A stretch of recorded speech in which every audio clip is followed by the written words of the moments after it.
Hello friends, हम लोग जातिवाचक संज्ञा कर चुके थे और अब हम लोग भाववाचक संज्ञा में आए हैं। ठीक है, अब हम लोग को भाववाचक संज्ञा शुरू करनी है। तो गाइस, भाववाचक संज्ञा क्या होती है, सबसे पहले हम लोग पढ़ेंगे, उसकी परिभाषा पढ़ लेते हैं। देखो, भाववाचक संज्ञा वे संज्ञा शब्द जो अवास्तविक, अमूर्त, अदृश्य और सदैव एक वचन में प्रयुक्त हों।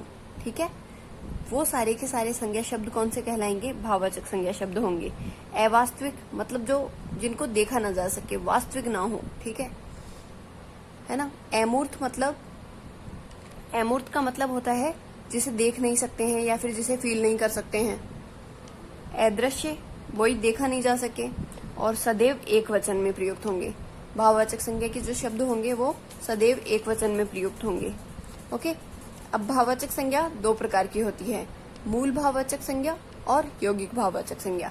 मूल भाववाचक संज्ञा शब्द तो जो भाव, मतलब वो संज्ञा शब्द जो भाव दर्शा रहे हो, सीधे सीधे पता लग जाएगा। सुख दुख, लाभ हानि, कष्ट, पीड़ा, लाड, प्यार, दुलार, ईर्ष्या, घृणा, नफरत, मोह आदि। ठीक है, इस तरीके से मूल भाववाचक संज्ञा शब्द मतलब मूल भाव को दर्शा रहे हो। ठीक है, उसी तरीके से अगर यौगिक भाववाचक देखें तो यौगिक भाववाचक 5 तरीके का होता है। ठीक है, कैसे कैसे? देखो, जातिवाचक संज्ञा से भाववाचक बनेगा, सर्वनाम से भाववाचक, विशेषण से भाववाचक, क्रिया से भाववाचक और अव्यय से भाववाचक। अच्छा, आप इसको याद कैसे करें? देखिए, ये ट्रिक है। चाहे तो आप जस्सी और विक्की, ये दो नाम याद रख लीजिए, जस्सी और विक्की, इससे याद रह जाएगा। जस्सी गिल तो सब जानते हैं, ठीक है, फेमस सिंगर है पंजाब का। ओके, तो जस्सी एंड विक्की, अगर आप इससे याद रखेंगे तो जय मतलब जातिवाचक संज्ञा से भाववाचक बने। ठीक है, उसी तरीके से स मतलब सर्वनाम से भाववाचक बने। ठीक है, ओ मतलब अव्यय से भाववाचक, ए मतलब, ठीक है, इसका जस्सी में जय याद रखना है, जय से मतलब जातिवाचक संज्ञा से भाववाचक, स मतलब सर्वनाम से भाववाचक संज्ञा, और ओ का मतलब अव्यय से, जैसे ये वाला है ना 5वां, तो अव्यय से भाववाचक संज्ञा, और वी मतलब विशेषण से भाववाचक, और वैसे ही कै का मतलब याद रखना है क्रिया से भाववाचक। ठीक है गाइस, ऐसे मान लीजिए एक तो ये ट्रिक है, आप इस ट्रिक से याद रख सकते हैं। और अगर ये ट्रिक भी नहीं याद रह रही है आपको, तो आप क्या करिए? देखिए, विकारी शब्द के चारों प्रकार कौन कौन से थे? संज्ञा, सर्वनाम, विशेषण और क्रिया। ठीक है, ये सारे प्रकार थे, है ना। तो इसमें देखो, यहां करो संज्ञा,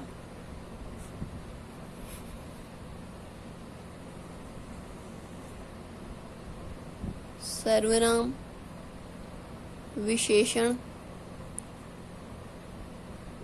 और क्रिया, ये चारों प्रकार थे विकारी शब्दों के। ठीक है, और विकारी शब्दों के अलावा 5वां लिख लो आप खुद, अविकारी शब्दों को ही लिख लो। अविकारी शब्दों को हम अव्यय भी कहते हैं। ठीक है, तो 5वां ये लिख लो, और 1 2 3 4 ये हो गया। ठीक है, अब देखो, पहला संज्ञा से, मतलब किसी न किसी संज्ञा से ही बनाना है। तो हम संज्ञा से जब भाववाचक संज्ञा बनाएंगे तो वो जो संज्ञा लेंगे ना, वो लेंगे जातिवाचक संज्ञा, मतलब जातिवाचक संज्ञा से भाववाचक बनेगा पहला।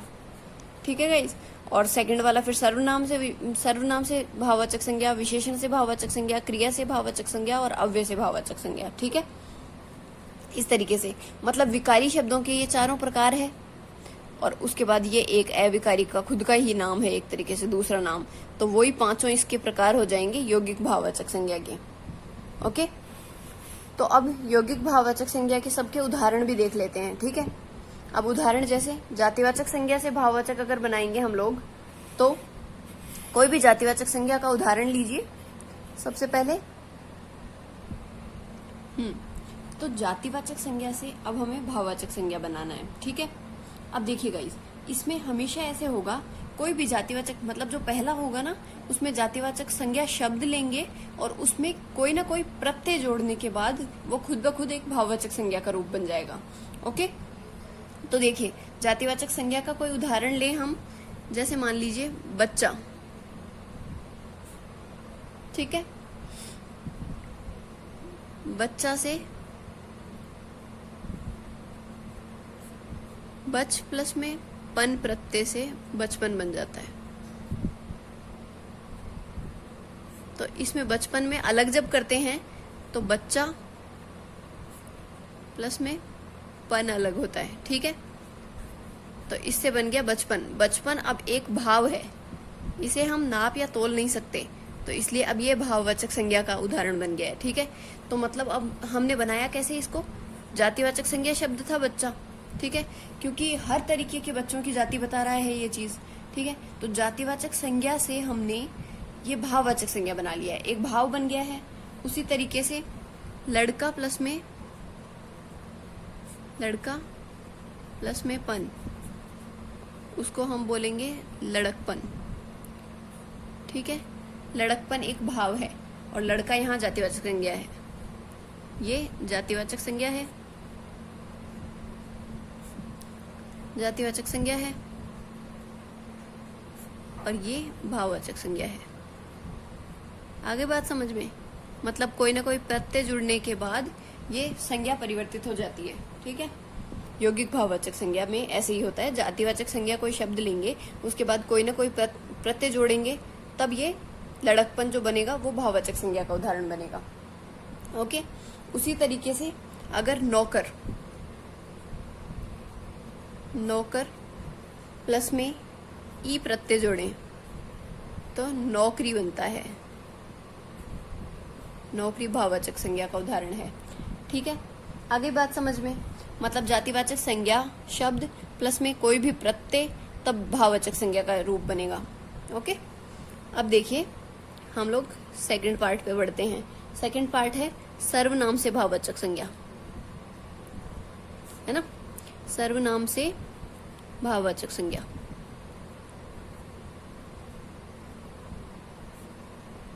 ठीक है, अब देखिए सर्वनाम से भाववाचक संज्ञा बनाने के लिए क्या करेंगे, सबसे पहला शब्द तो वही, जातिवाचक से बना रहे हैं तो जातिवाचक संज्ञा शब्द लेंगे, सर्वनाम से बना रहे हैं तो कोई भी सर्वनाम शब्द लेंगे।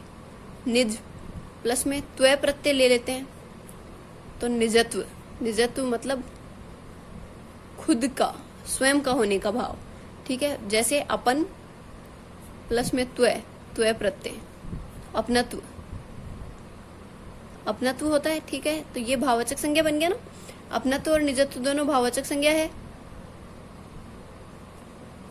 भाव है, तो ये भाववाचक संज्ञा के उदाहरण है, ठीक है। वो बने किस चीज से हैं, सर्वनाम शब्दों से। सर्वनाम शब्द लिया, उसमें कोई भी प्रत्यय जोड़ा, मतलब इसकी संरचना कैसे होगी, कोई भी संज्ञा या संज्ञा विशेषण क्रिया या कोई भी शब्द प्लस में प्रत्यय इज इक्वल टू बनेगा भाववाचक संज्ञा, ओके, भाववाचक संज्ञा बन जाएगा, ठीक है। तो सर्वनाम से अब और कोई उदाहरण हम देखें, अगर निज शब्द में ही हम ता प्रत्यय लगाएं तो बनेगा निजता, वही अपनत्व का भाव है, निजता भी, निजता का मतलब भी होता है कि अपनत्व का भाव।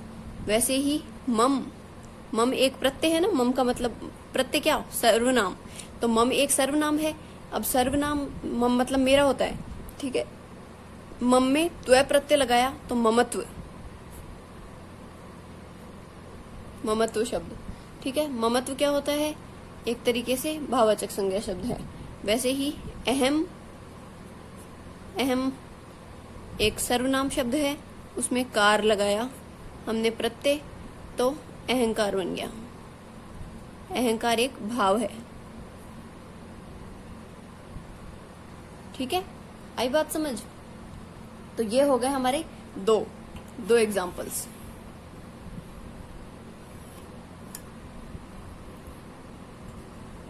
ओके। अब हम लोग बढ़ते हैं तीसरे एग्जाम्पल की तरफ। तीसरे एग्जाम्पल है हमारे विशेषण से भाववाचक संज्ञा बनाना। विशेषण से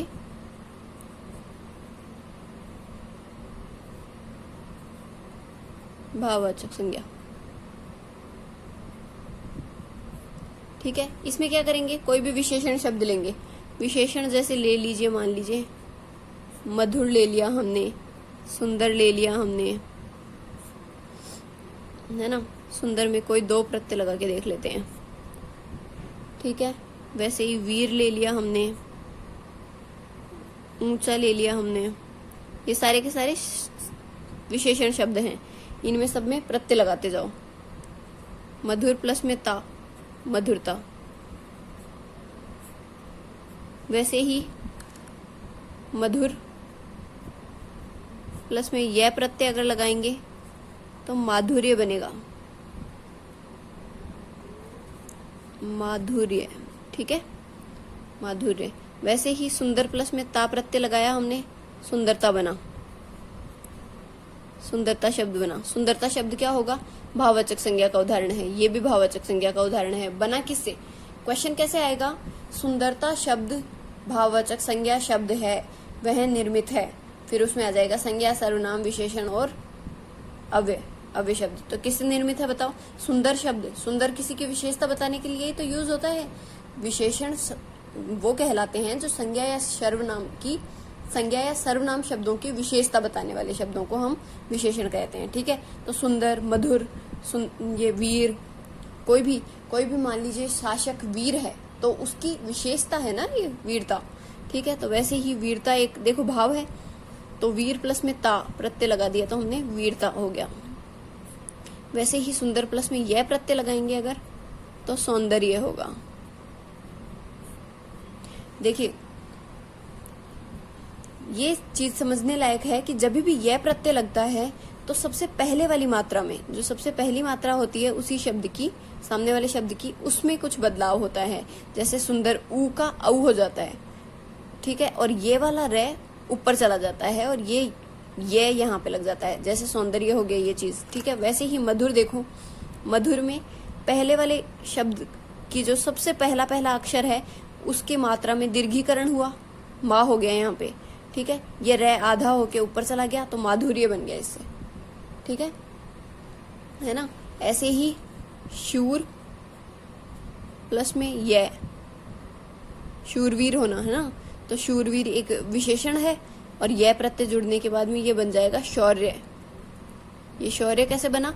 ऊ की मात्रा का क्या हुआ? औ हो गया और रे आधा बन के यह के ऊपर लग गया। ठीक है, क्योंकि यह प्रत्यय में सदैव आगे वाली मात्रा में दीर्घीकरण होता है। ठीक है, कुछ ना कुछ बदलाव आता है। ओके, वैसे ही ऊंचा प्लस में अगर ई प्रत्यय लगाएं हम, बन जाएगा ऊंचाई। ठीक है, और ऊंचाई एक विशेषण शब्द से बना हुआ भाववाचक संज्ञा शब्द है। ओके, वैसे ही अगर देखें काला प्लस में इख प्रत्यय लगाया तो कालिक। ये कालिक शब्द है। पूछ लेंगे कालिक शब्द क्या है, निम्न में से कालिक शब्द क्या है? ठीक है, तो भाववाचक संज्ञा शब्द है ये। ठीक है, कालिक शब्द बना किससे है? विशेषण से निर्मित शब्द है। विशेषण से भाववाचक संज्ञा का निर्माण हुआ है। ठीक है, काला एक विशेषण है, जैसे काला घोड़ा तेज दौड़ता है। ठीक है, तो इसमें काला और तेज दौड़ना, तेज और काला दोनों विशेषताएं तो है घोड़े की। ठीक है, तो इसी तरीके से विशेषण शब्दों से अगर हम लोग भाववाचक संज्ञा शब्द बना रहे हैं तो वो सारे के सारे संज्ञा शब्द भाववाचक संज्ञा शब्द बन जाएंगे। ओके, प्रत्यय के जुड़ाव से, है ना। अब हम लोग पढ़ते हैं हमारा चौथा पार्ट। चौथा पार्ट है क्रिया से भाववाचक संज्ञा।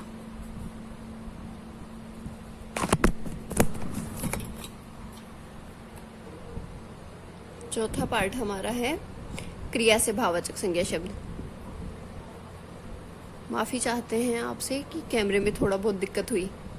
ओके, अब देखिए क्रिया से भाववाचक संज्ञा शब्द कैसे बनाएंगे हम लोग। कोई भी क्रिया का उदाहरण लेंगे, जैसे लिखना होता है, पढ़ना होता है, कोई भी क्रिया। ठीक है, लिखना ले लिया हमने, पढ़ना ले लिया, सजना ले लिया। ठीक है, तो आगे समझ में। अब इसमें हम लोग को प्रत्यय जोड़ना है, कोई भी प्रत्यय। जैसे लिखना में आवट प्रत्यय जोड़ा हमने, बन गया क्या? लिखावट।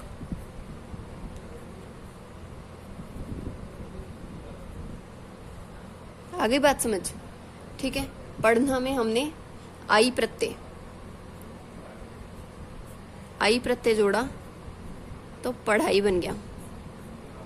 ठीक है, वैसे ही सजना में हमने आवट प्रत्यय जोड़ा तो शब्द बन गया सजावट। आई बात समझ। अब ये सजावट, लिखावट और पढ़ाई, ये तीनों शब्द है भाववाचक संज्ञा शब्द। बने किससे हैं? निर्माण किससे हुआ है? क्रिया से।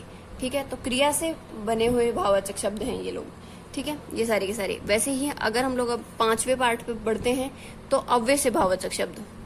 अव्यय अर्थात इनको हम एक परिप्रेक्ष्य में अव्यय शब्दों को अविकारी की तरह मान सकते हैं। ठीक है, मतलब इसका मतलब ये होता है कि ऐसे शब्द, ऐसे कोई भी शब्द जो लिंग, वचन, कारक आदि की दृष्टि से किसी तरीके का बदलाव ना लाए अपने अंदर। ठीक है, मतलब जो लिंग, वचन, कारक के आधार पर ना बदले। ठीक है, वो सारे के सारे शब्द अव्यय शब्द कहलाते हैं। तो अव्यय से हम भाववाचक शब्द बनाने जा रहे हैं। आई बात समझ? ठीक है गाइस, तो अव्यय से बनाने जा रहे हैं तो अव्यय शब्द लेना पड़ेगा। अब अव्यय शब्द ऐसे होते हैं जो लिंग, वचन, कारक के आधार पर बिल्कुल ना बदलें। जैसे कि दूर हो गया, दूर है, ऊपर एक अव्यय शब्द है। ठीक है, उसी तरीके से भीतर एक अव्यय शब्द है, स्वस्थ एक अव्यय शब्द है और समाज भी एक अव्यय शब्द है। ठीक है, ऐसे हमने कुछ उदाहरण ले लिया अव्यय शब्दों के। अब इनमें क्या करना है? हम लोग को प्रत्यय जोड़ना है। प्रत्यय जोड़ते ही ये कौन सी में बदल जाएंगे? भाववाचक संज्ञा शब्द में बदल जाएंगे। तो दूर में हमने ई प्रत्यय लगाया, ये दूरी बन गया, तो दूरी एक भाववाचक संज्ञा शब्द है। ठीक है, ऊपर में ई लगाया हमने, ऊपरी, ऊपरी बन गया। ठीक है, वैसे ही भीतरी अगर ई प्रत्यय लगाएंगे तो। ठीक है, और यहां बन गया यह प्रत्यय लगाने पे स्वास्थ्य।